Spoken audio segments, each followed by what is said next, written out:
Hi everybody, first live stream ever, and no one's in at hi everybody, hopefully someone comes in, first live stream ever, we'll see, and no one's in at hi everybody, what I wanted to do is read some questions, first live stream, some questions about sort of live, and no one's in at hi everybody, what I wanted to do is read some questions, first live stream, some questions about sort of live, and no one's in. Current viewers, what I wanted to do is read some questions, hit me up on the chat, sort of live, and current viewers, what I wanted to read some questions, hit me up on the chat, sort of live, current viewers, what I wanted to read some questions, hit me up on the chat, sort of live, it's working. I tried current viewers, what I wanted to read some questions, hit me up on the chat, sort of live, it's working. I tried current viewers, what I wanted to read some questions, hit me up on the chat, sort of live, it's working. I tried current viewers, what I wanted to read some questions, hit me up on the chat, so live, it's working. I tried current viewers, what I wanted to read some questions, hit me up on the chat, so this one I always think is working. I tried viewers, what I wanted to questions, hit me up on the chat, so this one I always think is working. I tried viewers, what I wanted questions, hit me up on the chat, so this one I always think is working. I tried viewers, what I wanted questions, hit me up on the chat, so this one I always think is working. I tried viewers, what I wanted questions, hit me up on the chat, so this one I always think is working. I tried viewers, what I wanted questions, hit me up on the chat, so this one I always think is working. I tried viewers, what I wanted questions, hit me up on the chat, so this one I always think is working. I tried viewers, what I wanted questions, hit me up on the chat, so this one I always think is working. I tried viewers, what I wanted questions, hit me up on the chat, so this one I always think is working. I tried viewers, what I wanted questions, hit me up on the chat, so this one I always think is working. I tried viewers, what I wanted very close to the surface, hit me up on the chat, so this one I always think is working. We don't want that to be close to the surface, the pipes underneath, so I said to him, why don't you use 20mm staples, which are thinner staples, so they'll only be 14mm actually in the chipboard, so they'll be thinner, but they still hold the ply down if you're going to apply it. But anyway, he just wanted to know if it would be okay, and it will be okay, but if he's worried about bouncing, then you're going to get extra bounce with that. So this guy said, MG said, your vids are excellent, but in this install, should you have ironed the edge so the carpet can be fixed solid and flat to the adhesive spray? So this is the like natural carpet that I put down, and I did spray it and rub it on, but I don't really want to iron it. So iron it, what he meant was, because I didn't actually know what he meant by iron it, it's basically you rub your bolster over it. Now, when I was taught to fit just normal carpets, the guy who taught me actually used the back of a wooden hammer to rub it on the gripper. So this gripper with this natural doesn't actually have any hooks, so you don't need to rub it on.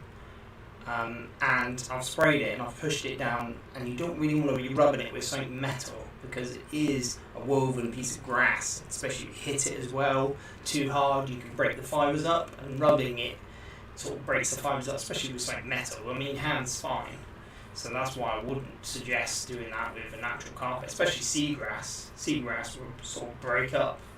So there's that one.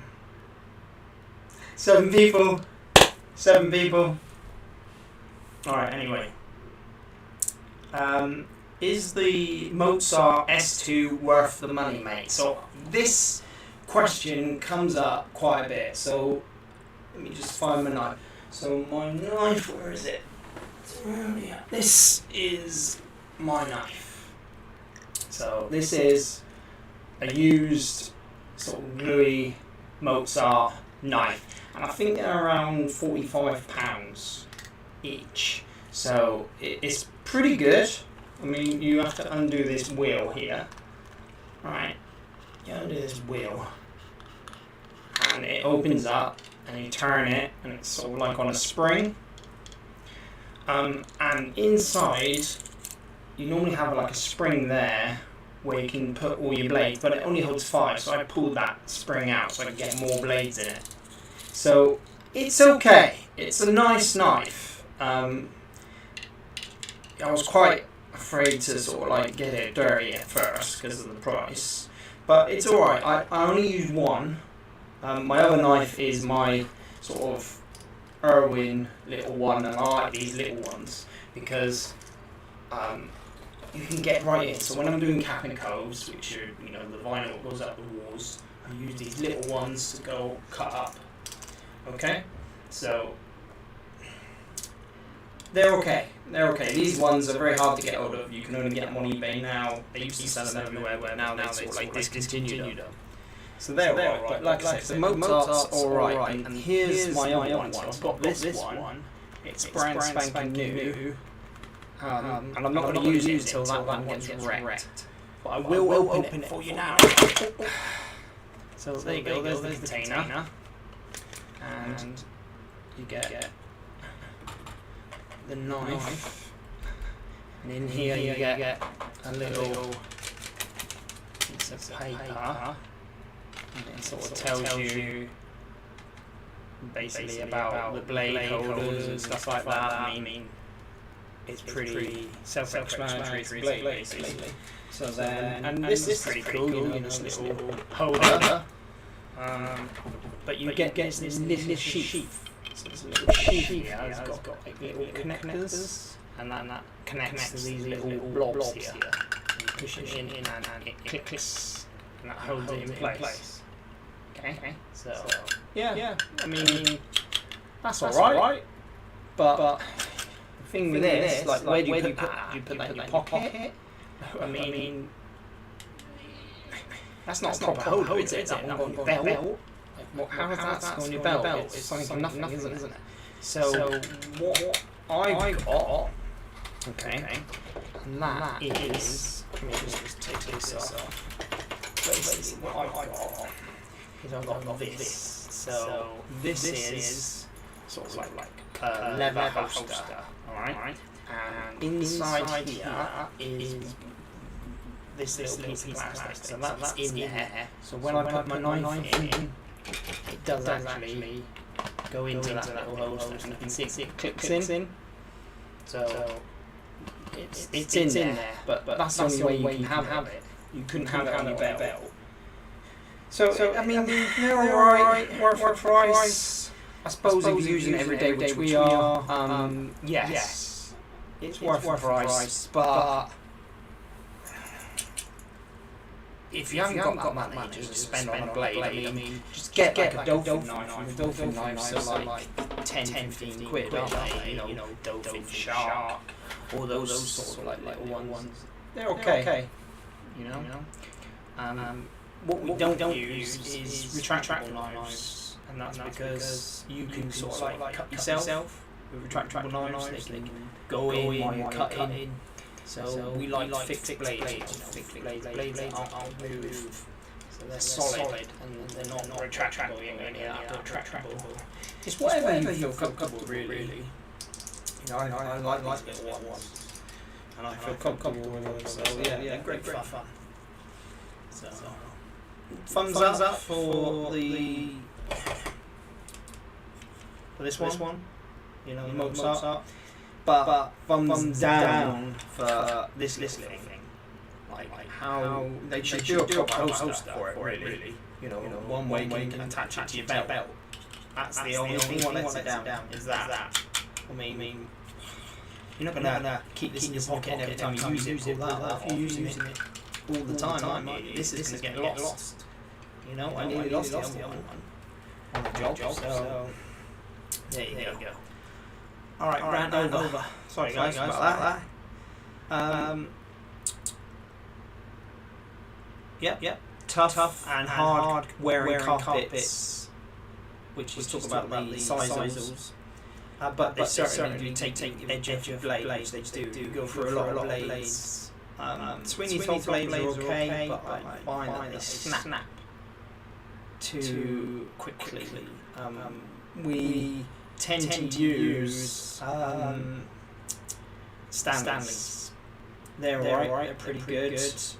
Or we use a place called R&M, which is near where I live, and we use their own. So they're manufactured, don't know where, but they got their own branding. And they bend, they don't snap. They're very rare to snap anyway, those blades. Same with that, I like the Concavians that they make as well, because the very tip of the Concavian, let me show you the very tip.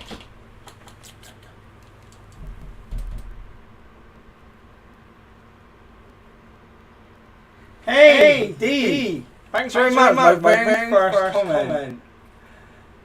From Ireland. Good one. Thanks for all the videos I've been watching for a while now. Cool. I'm glad people like videos, you know. I only do this really to give back, because I watch YouTube all the time. It's one of my favourite things to do. I kind of don't watch TV anymore. I just watch YouTube. I mean, everybody's on TikTok and all that. I'm on TikTok as well, but not much.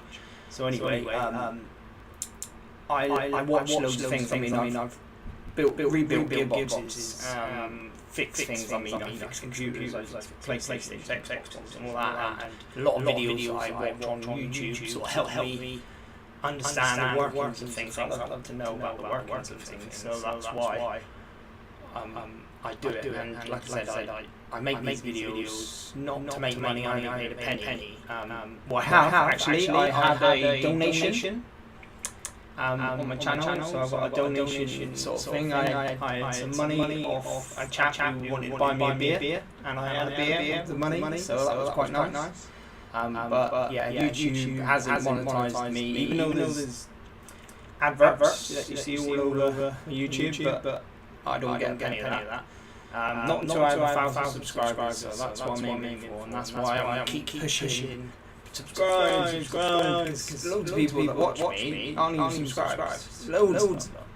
And it don't cost a penny to subscribe, but what? You know, I'm not going to force you. I'm not going to beg you. Well, I am begging you, really.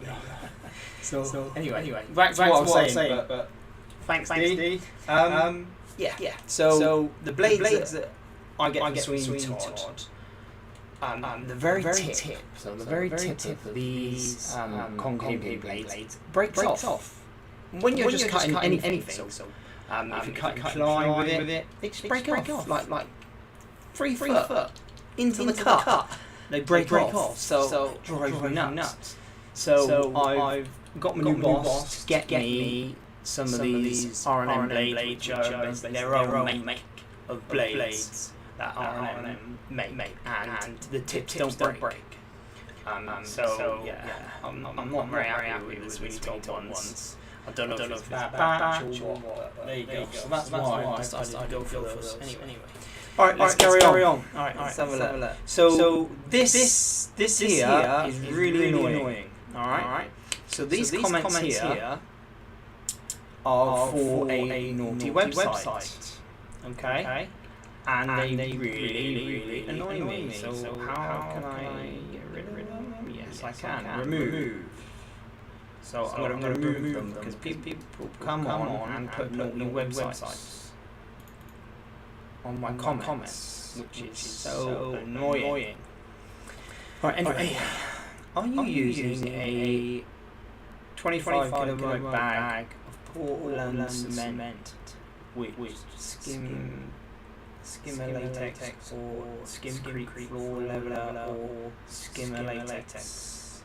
And I buy that one. I use a lot of Stopgap 1200. It's quality, like I said, quality latex. I love it because it goes over adhesive residues. Now, wait a minute. Just wondering whether you prefer to cut a carpet with a hook blade or a straight blade. Also, how do you cut a carpet without marking the skirting boards? Thanks, Chris. Hey, Chris. Thanks very much. looks like you're nuts. All crystals are nuts.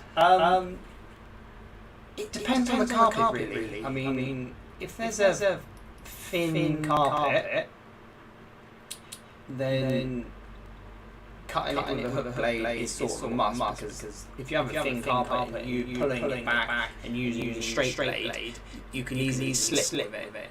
You know, if it's cheap carpet. But yeah, it's very hard. It really depends on what carpet it is, really. But I do like using the blade. It's so much quicker.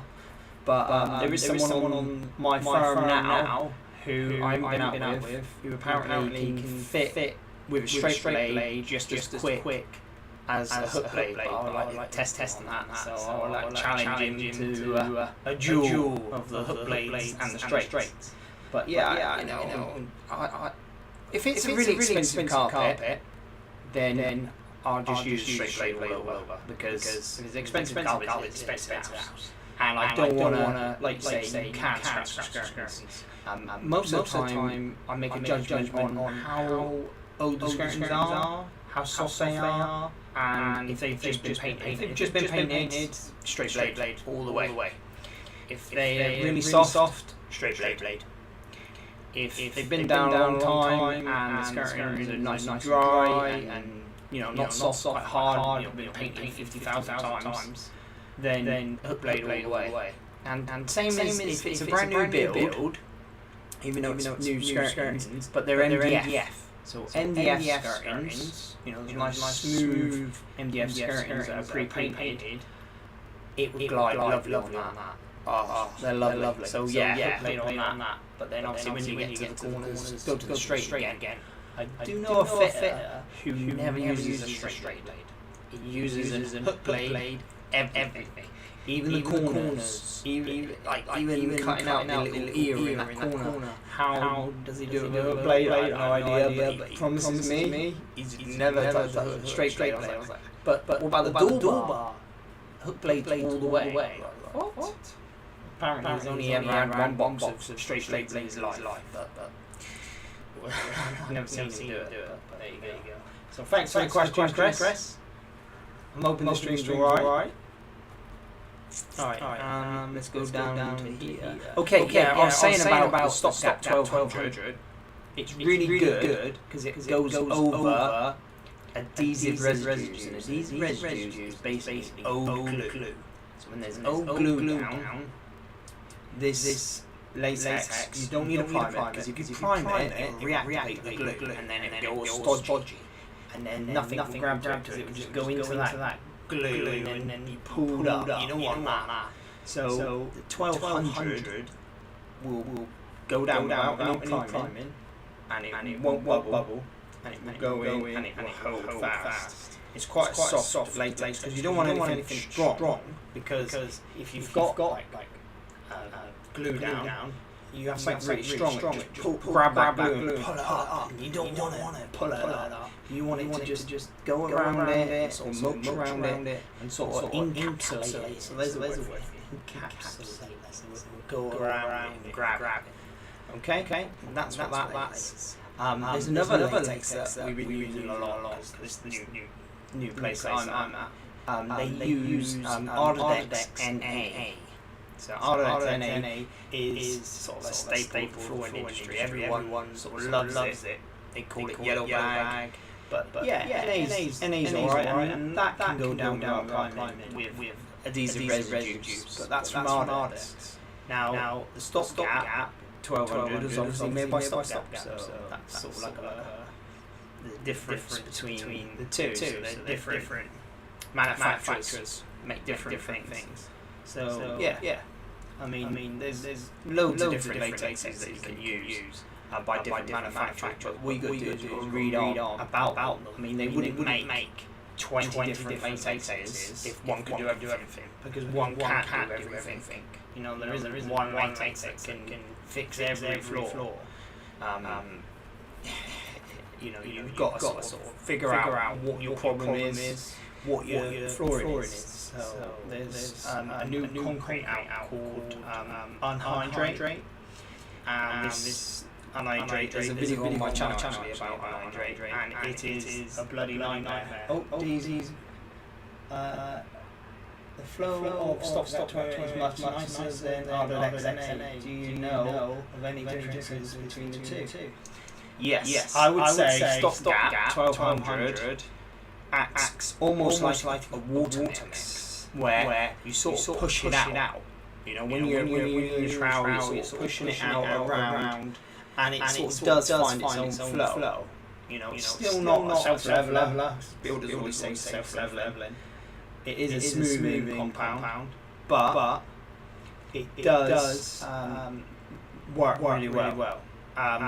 NA, you've kind of got to be a plasterer, you know, to put it out. It's pretty good. The tensile strength between them, so the nuke strength, I think that there's only probably 5 newtons in it. I did research it because I had an argument with a guy about it. I do think that the stopgap is not as strong as the NA, and that's a good thing if you're going over a diesel. You don't want it stronger, but it's not much. There's a small margin there. I thought there was a lot bigger, so that's why I was saying can't use NA for diesel residues when they're really gooey, because it's going to pull it off. You go over a little bit, but not loads. And he was saying yes it can, and then I read up on it and I was wrong, and I had to eat humble pie really, because they're virtually the same, but there is a slight difference of strength there. We do use what's this stuff called? I can't remember. There's so many different other brands out there. Much cheaper as well. But you want to go with the main brands if you want to guarantee your work. And Ardevx and Ball and Young is sort of like they're the two top ones, you know. So there we go. Yeah, I don't have any other differences between them really. No. So here we go. Back to the questions on here. What do you think of the underlay? Is it better than a non-branded 10mm underlay? Well, this underlay, I don't know if it's 10mm, I think it's like 9. I think they call it 9mm. But is it better? It depends on what non-branded it is, because it's still a brand, because it's made by somebody. But are we talking floor-wise, maybe? Floor-wise, some of theirs are really good. I mean, the sort of like top layer, which is typically paper, but they're not paper, they're cloth now. Is a lot stronger on some of the floor-wise, but the problem with floor-wise is they roll it right to the end. So you have about 2 foot of rubbish, really, because you can't lay it out, it rolls back up, and it's super thin. I don't know why they do that, but they roll it up pretty small, and that's quite annoying, really. But yeah, I mean, it really depends. It's very hard to answer. It's a good underlay. We're talking about cozy. So cozy is made by the same people who make Cloud9, sort of their cheap range. But yeah, it's alright. It does what it does. Back in the day when it first came out, it was amazing. Super thick. I mean, what I mean by thick is not thickness. I mean denseness. It was really dense, and you stand on it, you feel the cushion. It was the same as Cloud9, really. But then Cloud9 gone downhill. I mean, that delaminates. There's so many. You get 10 rows, and 2 of those rows are delaminated, so you can't put that. Delaminate means that the paper on top, so with the writing, comes away from the backing. Okay, so that is the backing. What comes away from the cushion underneath, which is made by sofa cushion, chop sofa cushion. I don't know, glue them together, I don't know, probably heat, I think. So, yeah, I mean, That's wife's on phone. So apologies for that. So yeah, 10 mil underlay is underlay really, as long as it's this PU underlay, which is, like I said, self-cushions, is pretty good. It's 10 mil. At the end of the day, it's just the denseness. So when you step on it, just crunch down. Maybe 10 mil thickness, sort of height, but not in dense. Okay. So. This was one of my walking on cloud nine, which is a short. So I've been making a few shorts recently. And this guy says, the nub, why don't you spray it down? It won't go anywhere. Well, that's fine because I'm actually using a stapler. So the reason why we use a stapler in flooring is because of money. Now, a box of staples, right, it's probably about a fiver, about five quid, and a box of staples could probably staple 5 to 10 houses, depending on the size of them and how many stairs we've got. You go for reams on stairs. So for a fiver, you do about 10 houses. Now, a tin of spray, if you're buying it in bulk, 3 quid. So tin of spray. So say 2 tins of that spray for one box of staples. Now you're going to tell me you can spray 5 to 10 houses with 2 tins of spray? Nah. It ain't happening. Especially on the stairs, you ain't going to get halfway down those stairs without running out of spray, are you? So you know, say on average, 2 tins of spray will spray your underlay down on a whole house. So it's 10 times more expensive then, isn't it? Yeah. To spray than it is to staple. Because if you can staple between 5 and 10 houses, but you can only do one house with 2 tins of spray with the same price. Makes sense, does it? I mean, it won't go anywhere. I mean, I've sprayed underlay down many times, and I do when you're talking about a concrete floor. So say a concrete floor, you can't put a staple in it. And what do you do? Spray it now. And I suppose you don't want the staple mark divots in your carpet. That's a good way, but it's all to do with price. Everything's to do with price. You're gonna spend 10 times more money just because you don't want to staple it. Plus it takes longer, doesn't it? Just pull it back, spray the back of the underlay, get it stick. I mean, some of these sprays take a couple of minutes to go off and grab. Some of the cheaper ones. So it's going to take you time. It's going to cost you 10 times more money. Why would you do it? Isn't it? Crazy. All right. So there's the spray one. Alright, good videos, thanks for sharing. I got some tiles from my shed.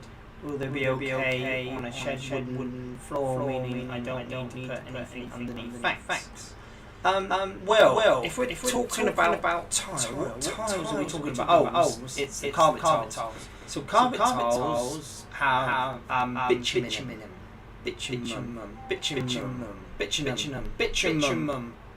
Can't say that. Bitumen.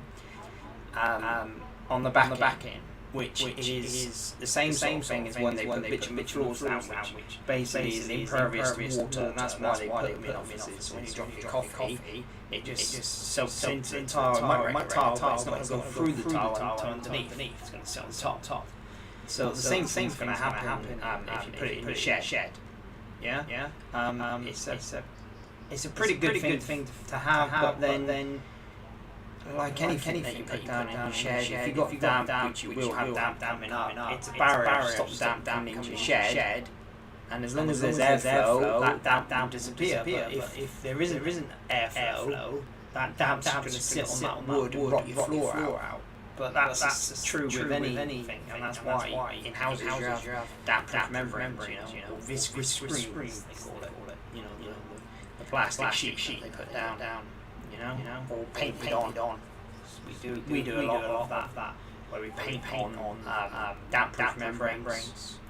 You know, back in the day, they were metal containers, and you had a red one, and you had a green one, and you had two different colours because you would put down either the red or green first, and then you know when you do a second coat, you always have two coats.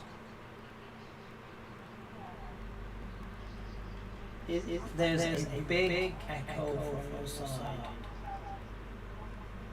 Thanks for Big echo. I've got echo. Oh, bugger. How do I fix an echo?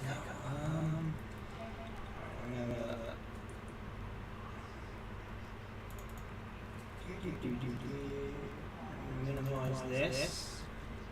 Alright, I'm just going into my OBS. Give me a sec. Echo. I'm hoping. Oh, wait a minute. That blimmin' webcam. There you go. Is that fixed?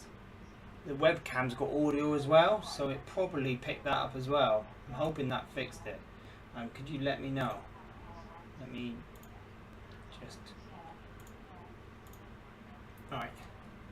Did that fix it? Please let me know. Yes! Oh, good. Like I say, I'm very new to this. Very new to this.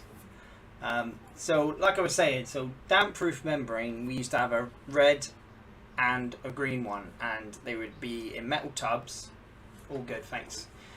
So it would be in metal tubs, and you would paint on, or you would basically use a trowel, and you would put it all down. So you put the red one down, and then you use a roller as you're going, and you roller it flat. So you use a trowel with teeth, put it down, and then roller it so it's nice and flat, and do it all over. Go away, come back the next day. Next day you put the green one down, and because they're two different colours, you know if you've done a proper second coat because they're two different colours and they cover each other. So then you put the green one down. But what you don't do is you don't mix it up in that metal tin and put the lid on with anything left, because that thing's gonna go bang and the lid's gonna go flying. It heats up. It's like a chemical reaction. So what you want to do, and what we used to do, is just pour it out. So we'd find a skip somewhere or find some old carpet, and we'll just pour it out and try and smooth it out, anything left over, because it will heat up and it will heat in that tub. And I've seen bottoms of tubs melted before, not metal ones but plastic ones. So yeah, that's damp proofing. Don't know why I started going on about damp proofing, but yeah, damp proofing. Here we go.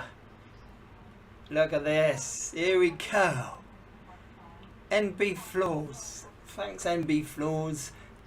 This is 50,000 times people say always undercut, much neater. Well, I can sort of argue with there, because I can cut it around the door frame perfect. Okay? And you can undercut it, that's fine, and I have undercut it in the past, and I will in the future when I've got like 50,000 doorways to cut around, just to make it easier for myself. But there's one thing: you've got to have a brand new blade, otherwise you burn the architraves. So when you're cutting out the architraves, you burn them. You've got to have a steady hand, and you've got to have it as flat as you can, because I've seen so many fitters where they're cutting it and it starts going up, and they're cutting and they go up and they cut so much out the architrave, and when you put the tile under, there's a gap, or they burn it because the blade's dead, and MDF burns very easily and it all goes black around the bottom, and then the customers are like, why is my architrave all black, and why does that paint look like it's peeling, and why does it all look bitty? And that's because you undercut it. That's fine. I've got a video on my channel where my mate's got it's called a jab saw. So it's a circular saw. So instead of one of those multi-tools, you've got a circular saw and you can put it under. I mean, that's pretty cool. I would love one, but I can't afford that. So yeah, it's the age-old thing of you should undercut. But the reason why I don't, and the reason why I show you that I don't, is because if you learn how to cut around a door frame, so an intricate one, a square one, whatever door frame, if you learn how to cut that without undercutting it, and it's perfect, then when you undercut it, it's an easy day. But if you go to a place and all you know is how to undercut door frames and make it nice and easy for you, and you don't keep up with cutting around those door frames, perfect. A customer's going to say, I don't want you to touch my door frames, I don't want you undercutting them. You know, you could be in a listed building.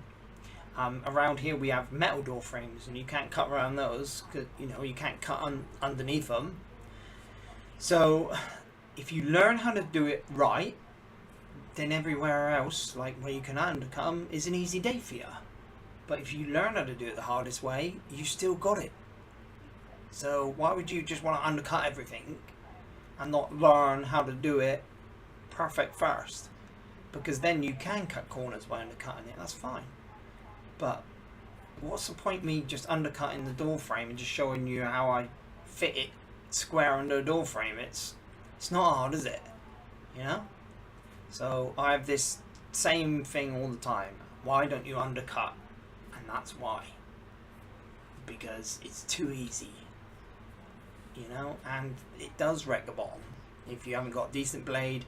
And my mate's jab saw, he's not used it many times because that blade died pretty quick. You know, that it was a long nose jab saw, so it was like an angle grinder on its side where you can just jab it in and it just cut the bottom of the frames, which is pretty nice. He played a trick on me and drew something on the floor underneath it, so have a look at that video and you'll see what I mean by what he drew underneath the jab saw. But yeah, you can, but if you learn how to do it properly, everything else is easy days, isn't it? So there you go. Thanks, MB Floors. Here we go. Please stop the stupid, irritating music. People viewing videos on laying carpet tiles for content. My ears are getting old, and to catch all the spoken info, I maybe play a little louder. The canned music that you maybe see as background, it just up front noise that I must attempt to forcibly ignore and listen through. Believe me, it adds nothing and makes the videos impossible to watch. I could type this response for many channels, but mostly just hit dislike and stop. Okay, so yes, I do have backing music, and yeah, I suppose it is quite annoying. It's called, what's it called? February. So I found it on a website where I can use it for free, so it was royalty free. And yes, I do put it on a few of my videos when sort of like other music's playing on those videos. So when I've recorded it, someone on site's got radio going, or say even a customer's talking to me and stuff, so I play that background music to sort of drown it out, and then I talk over it with the mic here. But yeah, I mean, it is quite annoying. It's repetitive, I know. I suppose I might do a poll. Should I do a poll like in the future and ask if you like the background music or not, if I can get rid of it? Yeah, probably. Here we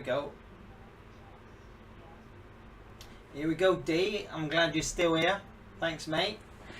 And D says, never cut the door frame, but nearly always cut the architraves for LVT, but a couple of courses with floor skills found them to be super helpful.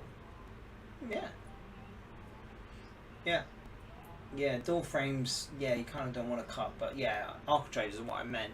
But yeah, like I said, architraves are alright if you want to undercut them. I'm not going to say you're not a floor layer if you undercut door frames. What I'm saying is, if you learn how to cut those door frames without undercutting it, and you can get them really good, then put that in your pocket. That's a good skill to have, that you can do door frames. I mean, I know loads of people who use paper. They sort of like template all the door frames with paper, and then they cut it and then they put it in, and it's still not right. So if you can get down a door frame and cut it perfect without undercutting it, put that in your pocket, job done. Bring it out when you have metal door frames, or you have door frames in listed buildings where they're saying you ain't touching them, you know, so you can always have that in your back pocket, ready to rock and roll. Alright?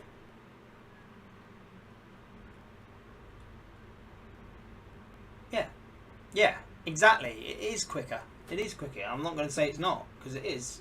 I mean, I use it occasionally. If I'm hard up against time, I'll go around and I'll undercut all the door frames, ready to rock and roll, and then I'll probably even glue half of it and just whack it in while the glue's going off. I'm putting it in under the door frames, because otherwise you've got to dry cut it, haven't you? And then put it back up, then glue it, you know. So, yeah. Door frames, nightmare. Door frames and baccaloos are always a pain, aren't they? Thanks for this, buddy. I fitted a vinyl in my bathroom today using this video. I've never done it before. It's just perfect. Oh, it's not perfect, sorry, but I'd really messed up if it wasn't out for this tutorial. Ah, cool, Phil Bruce. That is why I do it. That's brilliant. Yeah, so that's the vinyl one where I show them how to cut it with a vinyl. Cut the vinyl. That's quality. Well, that's good. See, it makes it all worthwhile, doesn't it?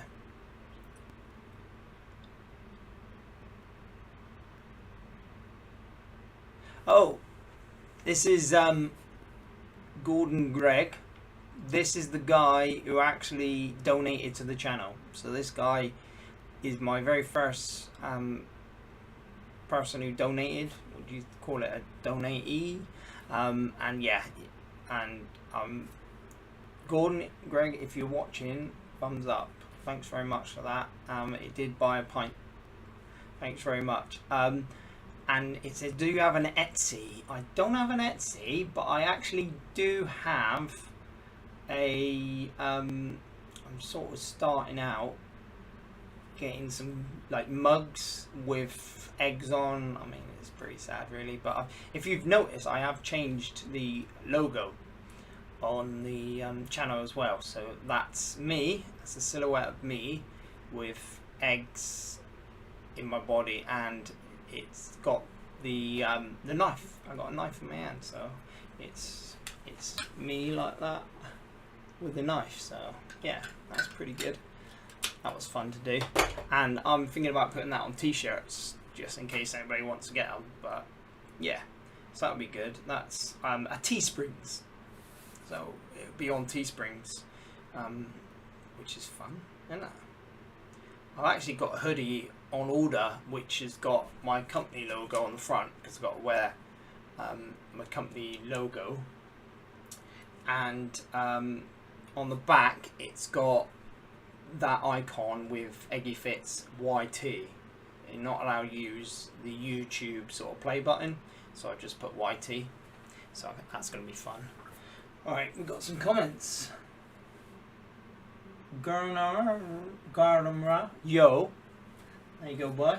Have the new 12-volt Makita multi-tool with 6 AH batteries.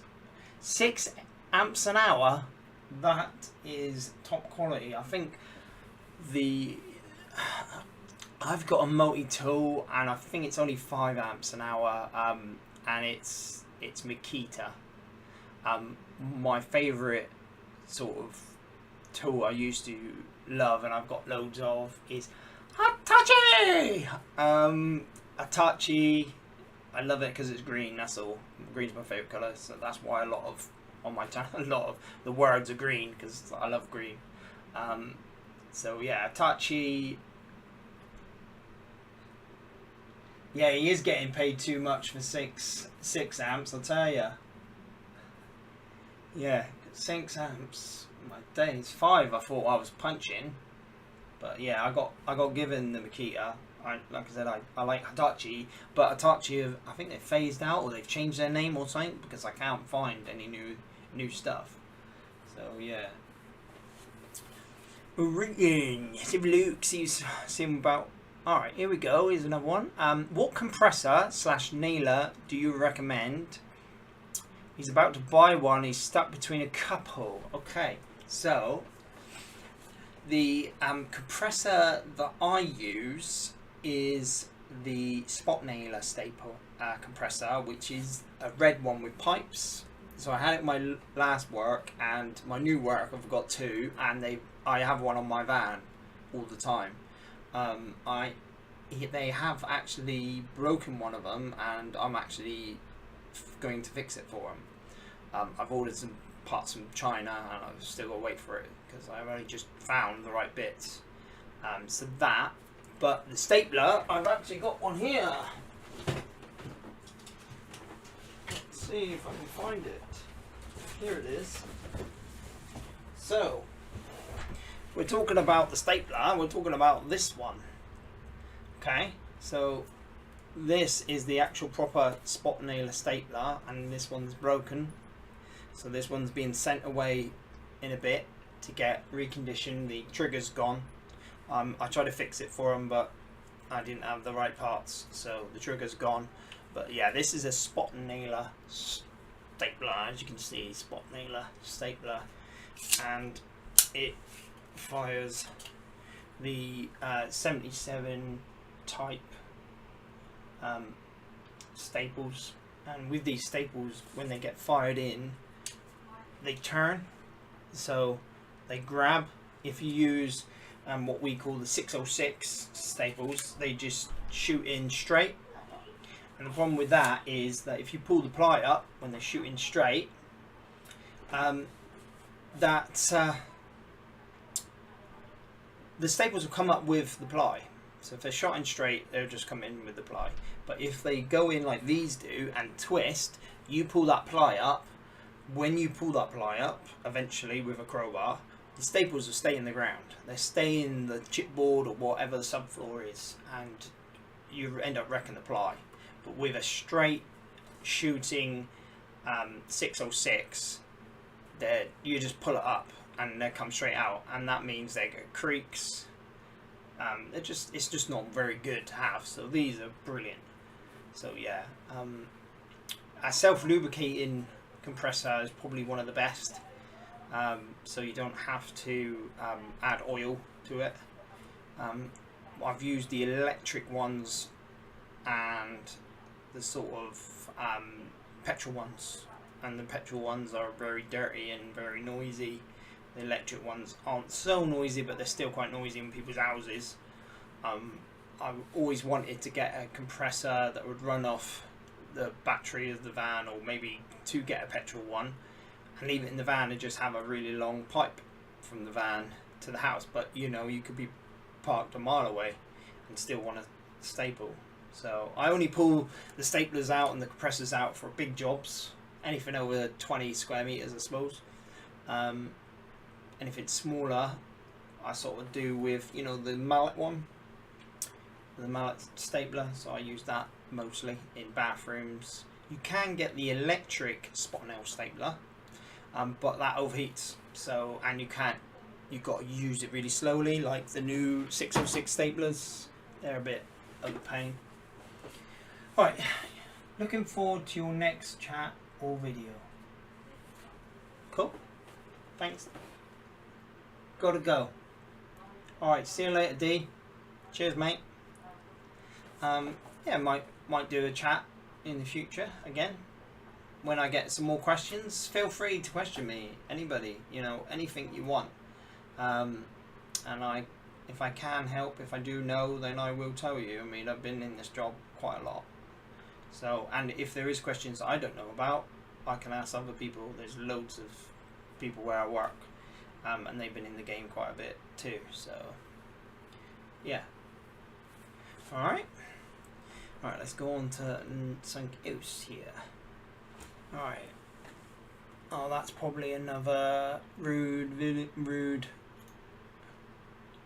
Let's get rid of that one.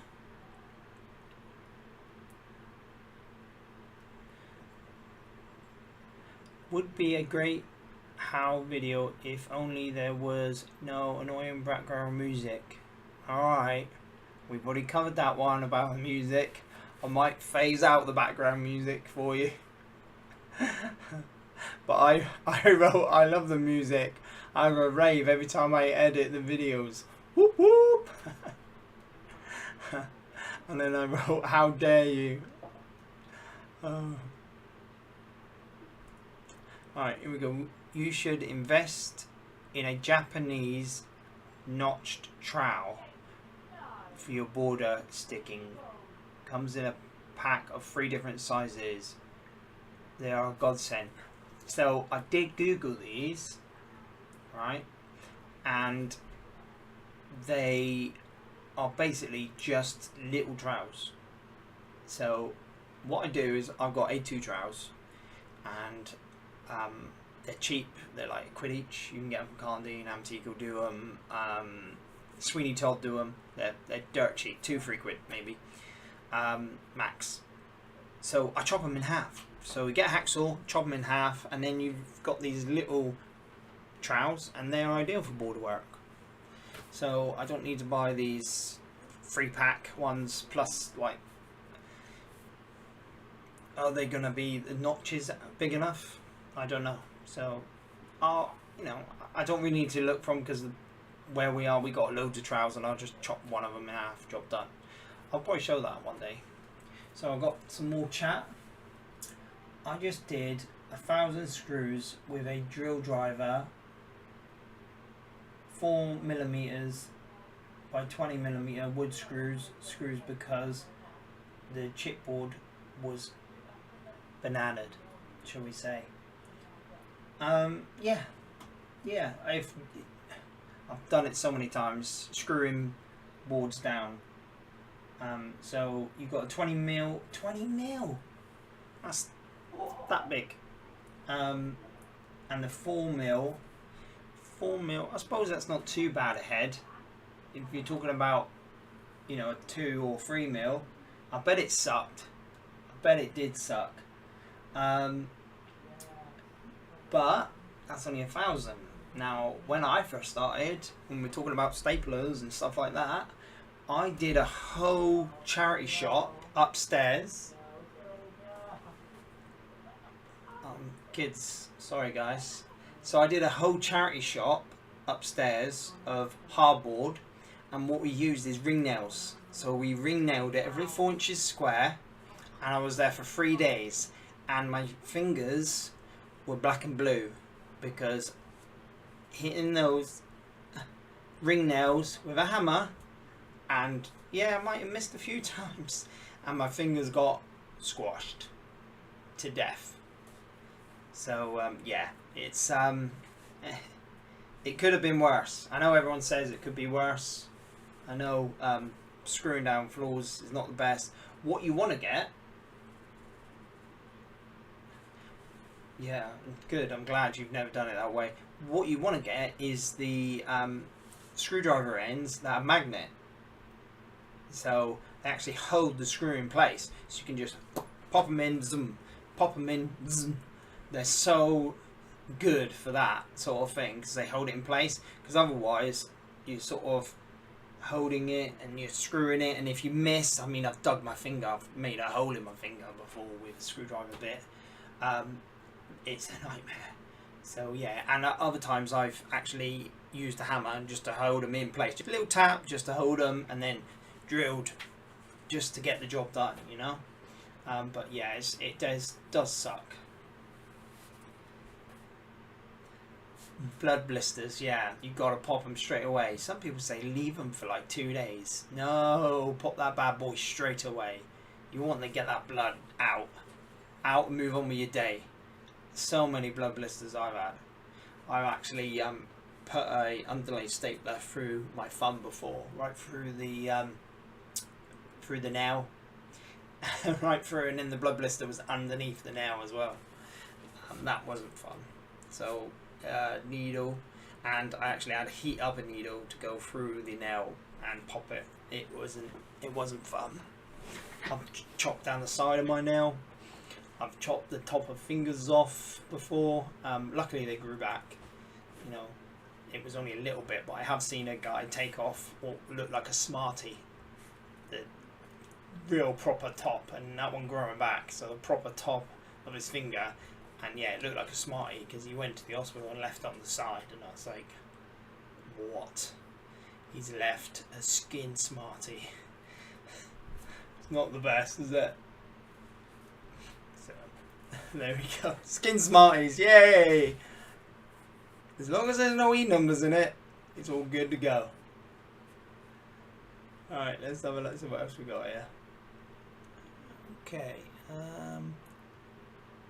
the real cool boy, ooh lit. He's a good kid. I had a look on his channel. He's alright. Alright, so here we go. Why is my screen going funny? Alright, tiny job. Do you put your border in first or lay the field and cut back? So this is a video about border work. Okay, so border work Antico. So what they're asking is, do I put the border in first? So some people put a border around the room, and then they do the inside on the angle up to it and cut back to the border, which is already glued. I don't. What I do is I draw where the border is going to be. It's in these videos. Probably not that one, because this one is a little short, I think I did. But if you look at my parquet one, there's 3 of them in the series. You can actually see that I do the inside first. Like I said, I draw where the border's going to be, and I glue up to that line, put the centre in, glued it, make sure it goes off. It's normally the next day I come back, and I put that pencil line back on top of the tiles. Normally I just put a few marks, and then I cut it with a straight edge. So I cut it all the way around the room, and then I put the outfill, which is the border, up against that. But I do know there's a guy who I work with who does it the other way around, and I'm actually working with him this weekend, and I don't know how it's going to go, because this weekend we're going to be doing border work and we're doing it together. So he'll probably want it border first, and I'll want it border second. So I might let him do the border first just to see how it's done, because I've never done it that way, and you know, I like to learn new things, and that'll be fun, definitely. So yeah, we have no more comments. Anybody else want to comment, ask a question? No? Okay.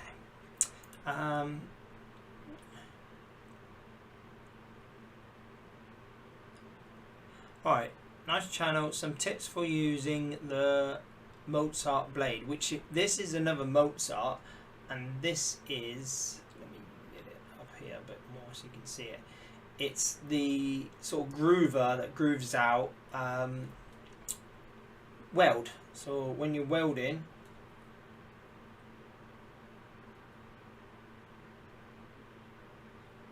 okay, alright, border second is faster, though 45 degree, it doesn't really matter, I guess. Yeah, it doesn't really matter if your field, sort of like your inside, is on the 45 or straight. I mean, straight looks awful. I mean, if you're doing a border work, the sort of like the centre kind of wants to be on the 45. Going back to that question, so your centre design would like to be on an angle, because if it's straight, it just looks awful, really. Straight and then a border around it looks a bit pants. You want it a bit snazzy, so you want it on an angle. So anyway, going back to this, so yeah, we're talking about a grooving Mozart trimming knife when you weld ultra floors, so ultra polyfloor, or any sort of like 2 meter wide vinyls that you can weld. You can use this Mozart trimming tool, and it's a short on my channel. So this guy's put some tips. You don't have to loosen the wheel to get the under blade aside. Just push so hard. Oh, don't push so hard, and you don't need to if you lower the handle a bit. Good job, weird channel, watching from the Netherlands. So Netherlands, thanks very much. EGGY. I'm so bad. Just, this is not an excuse. I'm dyslexic, so my reading is pretty pants. It's probably the reading stage of a 10-year-old, I'd say, but my 11-year-old actually can read better than me, so there we go. You can hear him in the background, probably having arguments. So yeah, I mean, yeah, if you don't have to loosen the wheel underneath it. Cool. Yeah, don't push so hard. Ideal. Yeah. The thing is, I did push hard on that video because the blade was blunt. So, but that's my excuse, and you can't steal it, okay? Right, here we go. Someone's put something here.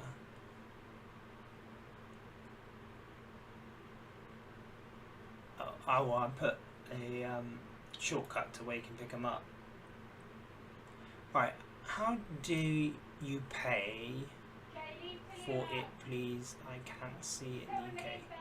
Oh, sorry, how much do you pay? Sorry about all the shouting in the background, guys. How much you pay? Yeah, and that's why I did the link. Alright, cool. No finish on the trade today. So this is a question about feather finish on LVT that I did on stairs. So I used these special nosings, right, from Quick Step, which are amazing.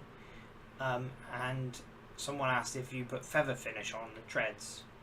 I don't put feather finish because the actual, on the bar, it actually does ramp down. Plus you're putting glue on it and stuff, and if tiles are any decent ones, you're not going to see any slight difference in it anyway. I mean, I think feather finish is a bit overkill, really. I mean, they're ramped down to nothing. I think what he was saying was the ones he had used, yeah, the ones he used, wait a minute, it does say here, change the ones I used on Quick Step. It needed feather finish if you were using 2.5mm LVT. So obviously the edges were probably up on when they first come out, maybe, but you can use feather finish if you want, but I never did because it ramped right out, so they were pretty good. Alright. So, Andy Laurie, quality, thanks very much for that. Awesome job. And I've put, hey, some naughty people have been posted naughty links here. In the words of Greta, how dare you? Right,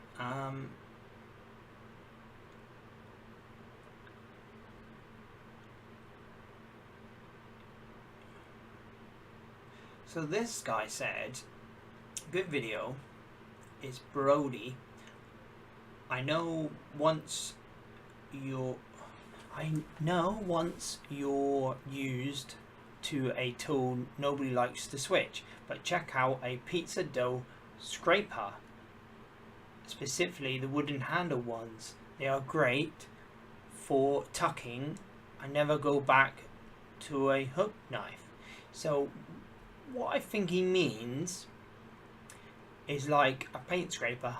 So you know those flat paint scrapers? I think he means one of those where you don't use them as a hook knife, you use them as a pokey or a lino knife where you're basically poking them down. So maybe that's what he means by that. That's what I took it to mean. I did look for a pizza dough scraper, but all I came out with was paint scrapers, really. So I mean, yeah, that'd be quicker to poke down or to tuck a carpet. Yeah, maybe. So the nub again, he's back again. It says good video again, but your audio levels are all over the place. Try making your voice a bit louder and compress the entire audio. So yeah, my audio are all over the place. Yeah, I don't spend weeks making videos. I try and get one out a week, towards the end of the week or even on the weekend if I miss Friday. But yeah, he's right. My audios have been a bit garbage lately, and he doesn't like my music, does he? Not at all. So yeah. Can I use this as flooring short term? Oh, they're talking about screed. So they're talking about this screed here. So I did a screed. That was probably one of my first videos. So they're asking if they can use screed as flooring short term. My foyer needs full renovation. The floor is uneven and I want something that looks tidier for about 6 months to a year.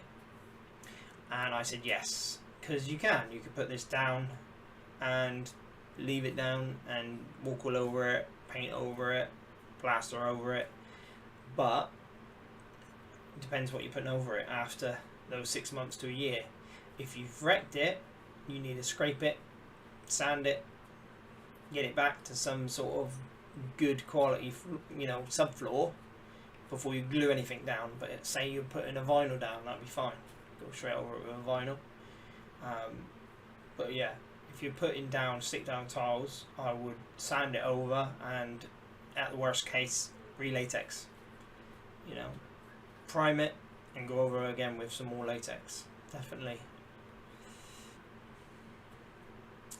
Alright, so this is my favourite Gordon Gregg guy. He's sponsor of a video, yes. Sponsor, donator. He's appreciating the new tips. So that's what I'm doing, is sort of trying to help people out, give them tips, and people can say tips for me, because I'm always learning. I don't say I'm the best fitter. I don't say I'm the quickest fitter or anything like that.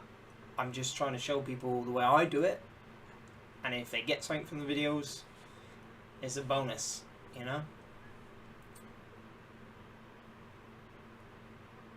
So this guy, Brody, said, I wish they had those toe kickers in America. It would make my life much easier. And toe kickers, I think he means kickboards. So in England, kickboards are what we have around a kitchen. So they're set further in around a kitchen, and you basically kick them if you're walking around the kitchen and you're not kicking the cupboards. They're lower down, but they need to come out when you're putting a floor underneath them, so you have to plane them down and stuff. And this little tool, which I used to have, and funny enough I've lost it, is a really good little tool to get in and behind and pull them out. But I have made some new ones. I made them out of handles of buckets, so I will show that on the channel hopefully in the future. So we've got another comment. I have a period of acting like Billy Big Balls. Okay, thanks very much for making me say balls on the live stream. That's a good one.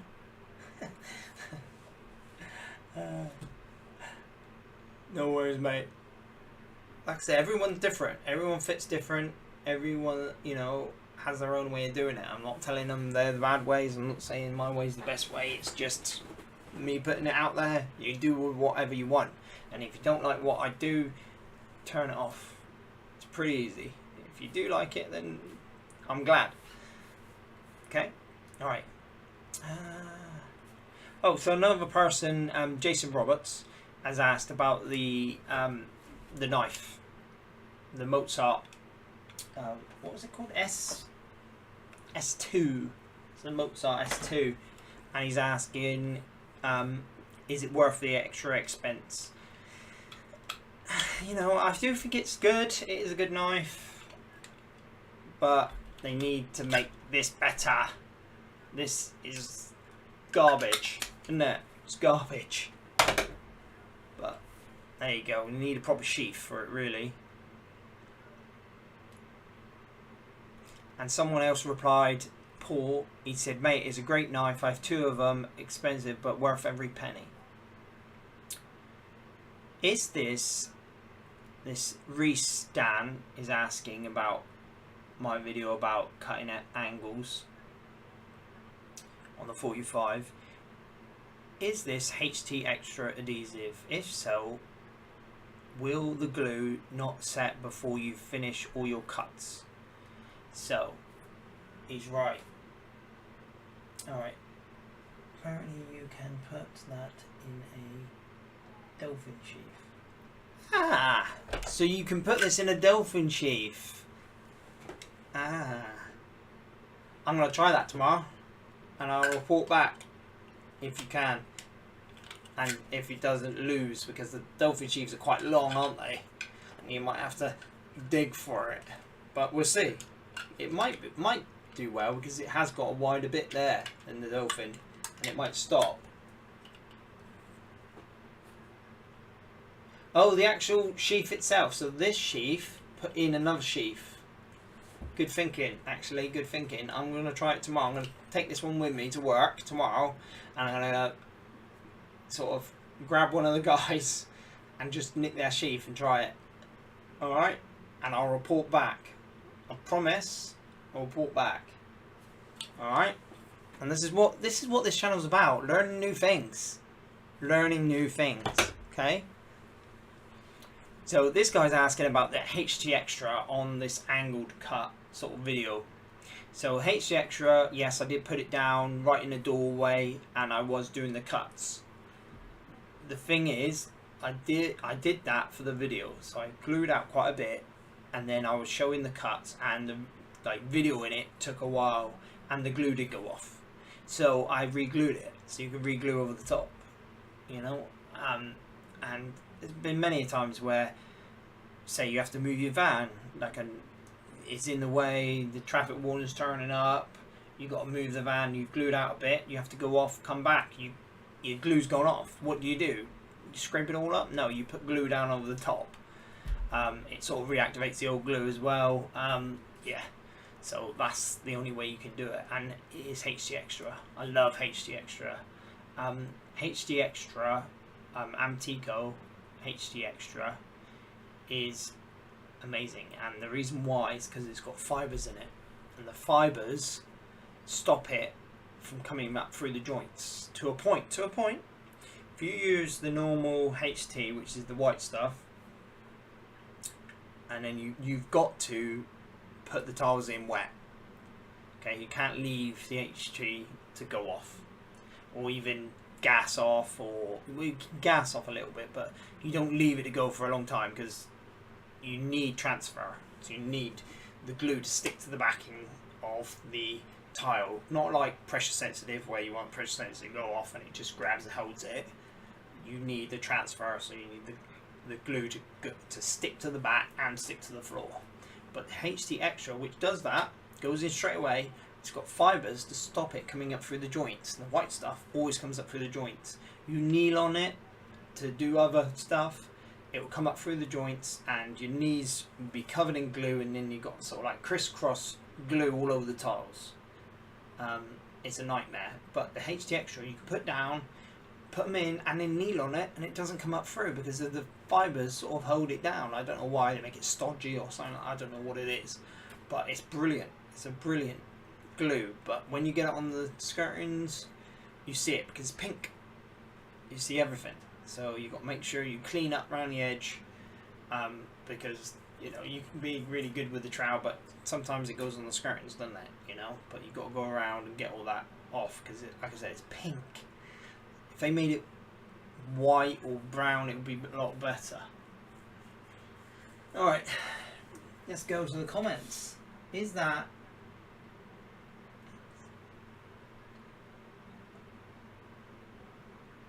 Oh, is that what the fibres are for? What, to stop coming through the joints? No, I don't think they are.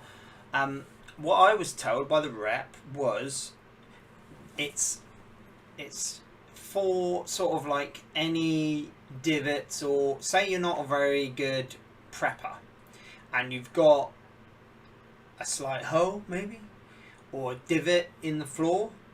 It's actually to go over that divot as a filler, and then when it dries you haven't got that spongy bit where that hole or that divot is. It will go rock solid. Like they said, it was set like plastic basically, so it will hold its strength and not just be absorbent. So if you stood on it, I think it's for the fibres are actually for people that don't do a great deal of prep work, and it will go over anything and sort of like fix some of the flaws and stuff. One rep actually said like a lot of people don't even microcoat sort of or feather finish their ply because they use that glue, and I'm like, you nuts, you know. Oh, that will fix it, you know. It's not that good, but I wouldn't want to test it. But yeah, I think it's for, like I said, divots or anything like that, to fill it, which is good. Plus, like I said, it doesn't come up through the joints, and that's a big plus, because coming up through the joints, like, you get covered in glue. Hands, I mean, my hands are already covered in glue. I should have washed them before the stream. Yeah, so they get covered in glue, comes up through the joints, and you're mopping it down. What they do say, actually, when you use HT, is you should start in the furthest point of the room, start laying the tiles, and work your way out the door, and not step on it once you've laid the floor. So put them in wet, and exit the room, and never go back in on top of it. And now, who can do that with customers living there, with furniture? You know, you're not allowed to put furniture on it or anything like that. They taking the mick. It just doesn't work like that. Reality doesn't work like that. So there we go. It is annoying. Yeah, you're right. It is annoying. Glue coming up the sides is annoying, and getting covered in. So that fibre reinforced, you pay. I think you pay a little bit more. I think it's like 10-20 quid more tub, you know, but it saves a lot of time at the end if you're going around cleaning it all off again and again, because the glue's coming up through the joints. You're not allowed to step on it because you've got to go out the door. How can you clean it up as well? It's a right pain in the neck, you know. But there is a bonus. It is white, so white's pretty good. It's not pink like the other stuff, but there you go. I do like it. I always have a tub of that, and I have a tub of pressure sensitive. So if I'm doing a room, not in the sun or anything like that, I can blast out half the room pressure sensitive. Go and have a cup of tea. Customer, if they're good, give you a nice cup of tea, and have a cup of tea. Come back, it would have changed colour. Slap in half the room, and while you're going into the half of that room, I get about a metre into it before I get to the other side. Then I paste out another metre the other side so I can stride over it, and then I finish putting in that side, and then when that meter's gone off, start putting that on. So you've done, you know, half the room plus a metre the other side, and then you just paste out the last bit, and then you're done. You know, I do like pressure sensitive. It's really good, and you can use it for cold rooms. I call them cold rooms. So rooms that aren't going to get a sunlight, you've got to use HT when sunlight hits it. Got to. So back doors, when windows hit it, patio doors are a nightmare. So you've got to have that. Got to have HT. Just got to be the one, isn't it? So here we go.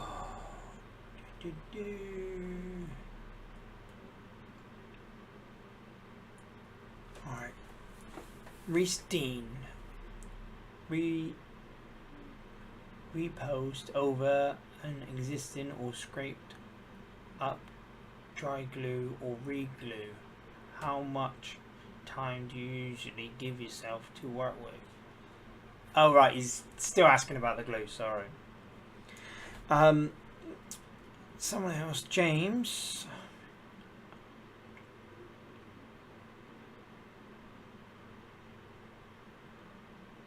James, you're a pain in the bum. Always in my comments. He's a friend of mine.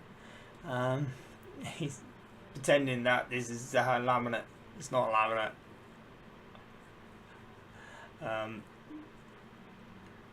Matthew, thank you. Beautiful. Alright, this is Ryan. Finally, a normal pencil around the template. Oh, I normally pencil around the template. Taped planks left, then glue. We'll try your method next time. Sounds quite clever. Okay, so this is a short I made about how to tile around an island unit. So when you've got an island unit in your kitchen, if you're doing tiles around it, say they're on the 45 or basket weave or even hexagons, if you're doing one side and then you've got the other side to meet up in the middle, it can move. You know, you put the tiles in, you can get them as tight as you can, but by the time you've gone around that island unit to marry up perfectly the width and the length, always off. I mean, I've probably had 2 in my whole career where it just went perfect. So I'll just show a quick video of how to how I do it, and I sort of dry lay some out around and back, and then I tape them. So I put tape on it and then I twist them so they marry up, so they connect the length and the width. And then what I do is I infill the in bit next to the island. You have to watch the video. So I infill that, glue that, and then I move the ones that are taped and then just put them in. Alright. Alright. Hamish Dolan. Alright, the fibres are to stop splurge from the tile when laying into wet. Oh, slippage. Oh, slippage of the tile when laying in wet. Oh, they're to hold it, stop it from moving. There you go. So they got another bonus. They don't come up through the joints, and then to stop it from moving. Quality. See, this is knowledge. Knowledge. I love the knowledge. Love it. Thank you. Give me more. Input.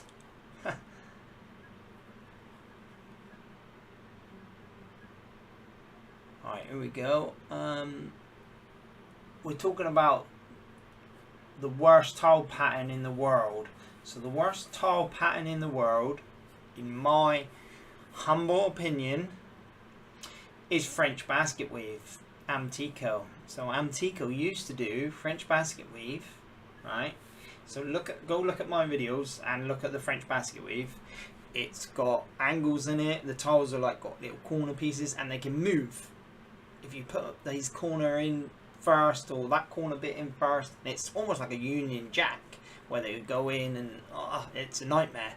But they used to have a square, and they used to just cut the grooves in it, so it looked separate, but it was just a square. But now they're all separate, so all the little pieces are separate, and it is a nightmare because you could put one in and it'd be really tight and really squeezed, and the next one would be out on the length or the width, and then you have to put that one in, and then when it comes to the one below it, that will be out, and it's the worst pattern in the world. But I made this video about so I've got another video, not this one, but there's another video of showing you how I do it, and I basically draw squares. So I draw the squares of the full pattern, and I just keep it within that square. So I keep it within those pencil marks, so if it needs to be bigger in bits and places, I can just spread it out so it fits. So I just make a grid of that and just push them out into that grid. The next one's going to be perfect because it's in that pencil line. If you push them in, like one's pushed in really tight and the next one's not so much, or slightly moved or whatever, it's going to throw the whole lot out. So you've got to have a little bit of movement, and that little bit of movement, I think, is about 2 mil on the width and the length. So yeah, it's, you know, it is a nightmare of a pattern. Yeah, French basket weave. Who thought of that, Antico? It's probably been around for years, like all different manufacturers have used it. It's just a normal pattern. But why did you swap from having a square with the grooves in it, so it looked like they were separate, to separate ones? You've just made our lives 50 times worse. I mean, I did a job, the very first job, I went to help someone, and he was supposed to be in there for a day. We were there 2.5 days in just a small dining room, and then I went and did a hallway in it, and I was there for 3 days because it was a big hallway. We bought loads of door frames, and yeah, I was only booked for a day, so it's a nightmare. That video where I show you how to do it was a big lounge, which actually was part of the hallway, what I did, but the lounge took 2.5 days, I think. So the 2.5 day lounge, once I figured out how I was going to put it down quicker than the hallway. So there you go.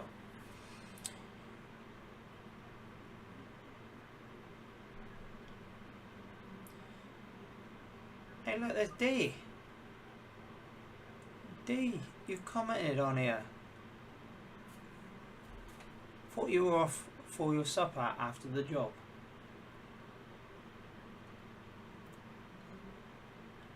Oh, I'm just commenting. Subscribe. So these are some of the shorts. This is a short of a door. So I went and worked in this. It was a kitchen firm. So they actually built kitchens, and this was their showroom. But this was the office, the staff room's kitchen door.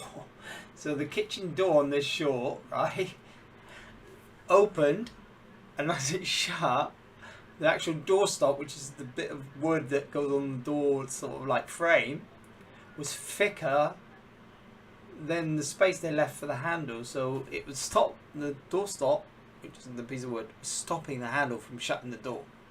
It was ridiculous. And that's a kitchen firm. You'd think that they chippies would be really good, but no. That got quite a few views actually, that did. Lots of people were confused. They didn't understand it.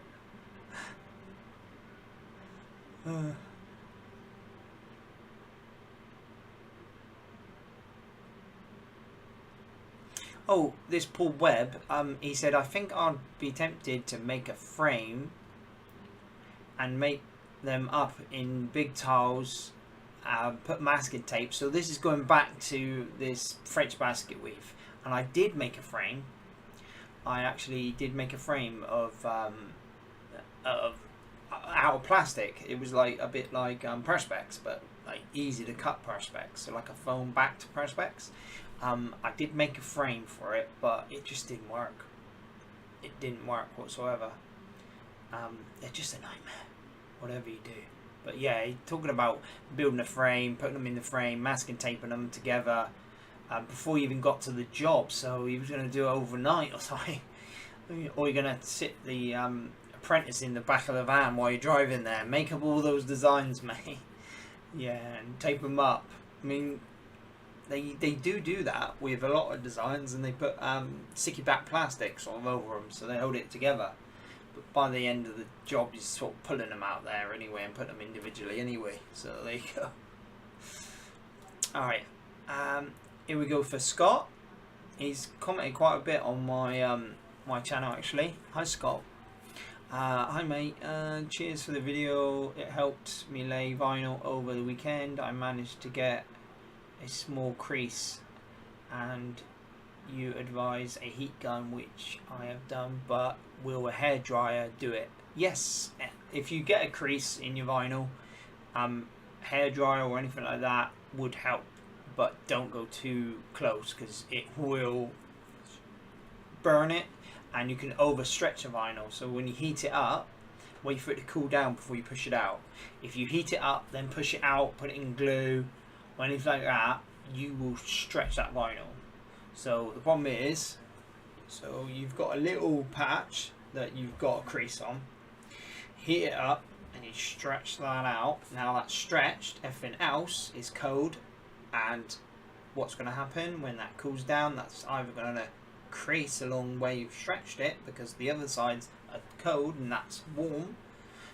It's just not going to go well. So what you're going to do, heat it up, push it a little bit, play with it, rub it, leave it cool down, then you can push the rest of the vinyl out. Don't try pushing it out while it's hot, because you will stretch the vinyl. You stretch the design as well, and then and this one was a wood look, so you've got wavy grain, so you don't want to do that. Alright, so I think I'm going to leave this stream here. Alright, I just want to say thanks everybody. It's been an hour and a half already. This is crazy. So this is the first stream, probably not ever, but it's the first stream for a bit. Please, if you want me to do another stream, that's fine, but what I need is some questions. I need people to ask me stuff, you know, because these are months ago. These questions here are a month ago. Just ask me questions in the comments. Comment. Just say what you want to know. If I know it, I'll tell you. If I don't, I'll tell you that too. And yeah, thanks for all your input, everybody in the chat. I loved it. It's been fun. I didn't think this was going to work, but it does work, so that's good. Yeah, just I really enjoyed it, and I hope you have too. Come back and see me again, and if you're watching this in the future, hopefully it'll be on my channel, subscribe. I need 1,000 subscribers. Please help me. Please help me. Anyway, I'll see you later, alright? Thanks very much, everybody.